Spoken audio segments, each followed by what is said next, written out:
பாபா சாஹேப் சீடரே, பூவை மூர்த்தியாரின் தம்பியே, தன்மான சிங்கமே, தலித்தின தங்கமே, ஜெய் பீம் என்று முழக்கம் சொன்னவரே,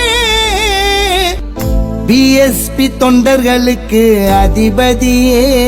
ஆம்ஸ்டாங் பெகன்ஜி மாயாவதியின் தளபதியே,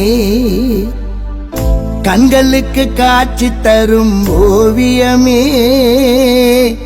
காலத்தால் அழியாத காவியமே,